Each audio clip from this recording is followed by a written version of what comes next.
অপরিকল্পিত হতে পারে, এটি সুস্পষ্ট পরিকল্পনায় এবং পরিকল্পিতভাবেই এই আজকের এই ইনসিডেন্টটি ঘটানো হয়েছে।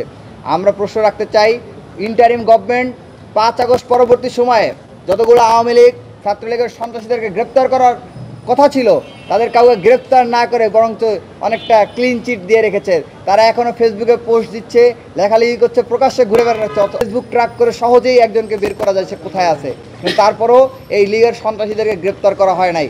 ঢাকা বিশ্ববিদ্যালয়ে প্রায় 500 শতাধিকের অধিক ছাত্রলীগ সন্ত্রাসী যারা শিক্ষার্থী নির্যাতনের সাথে জড়িত ছিল, তাদের একটা তালিকা বিশ্ববিদ্যালয় প্রশাসনের কাছে হস্তান্তর করা হয়েছিল এবং যে নারী শিক্ষার্থীদের রক্তাক্ত করেছিল তাদের ভিডিও ফুটেজ সহ, ছবি সহ, ডকুমেন্ট সহ তাদের প্রমাণগুলো বিশ্ববিদ্যালয় প্রশাসনের কাছে উপস্থাপন করা হয়েছিল।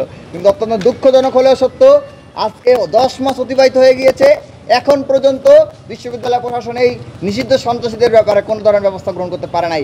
মাত্র 120 জনের কাছাকাছি নাম কস্ত একটা তালিকা করে তাদেরকে আপনার সাময়িক বহিষ্কার করেছে। অথচ কথা ছিল যে 7 মাস বা 2 মাস, প্রথম মাসের মধ্যে এই বিচারটা সম্পূর্ণ করা হবে, কারণ সবগুলো তো ভিজুয়াল আছে, ডকুমেন্ট আছে এবং ভিডিও ফুটেজ দেখা গেছে কারা গুলি চালিয়েছে, কারা রান্দা দিয়ে চাপাতি দিয়ে হামলা করেছে, কারা হকি স্টিক দিয়ে হামলা করেছে শিক্ষার্থীদের উপরে।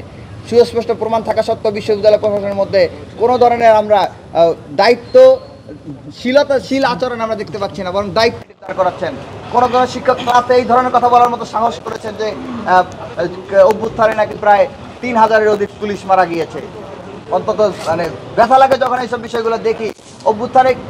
অভ্যুত্থানে কি কোনো পুলিশ ক্ষতিগ্রস্ত হয়েছিল? তেমন কোনো পুলিশ কিন্তু ক্ষতিগ্রস্ত হয়েছিল না, কিন্তু আওয়ামী লীগের পক্ষ থেকে 5 আগস্ট পরবর্তী সময়ে 3000, 5000 কোনো সময় পুলিশ মারা হয়েছে, ছড়ানো হয়েছিল এবং এই গুজবটাকেই অনেক শিক্ষক ইস্টাবলিশ করার জন্য কাজ করে যাচ্ছে।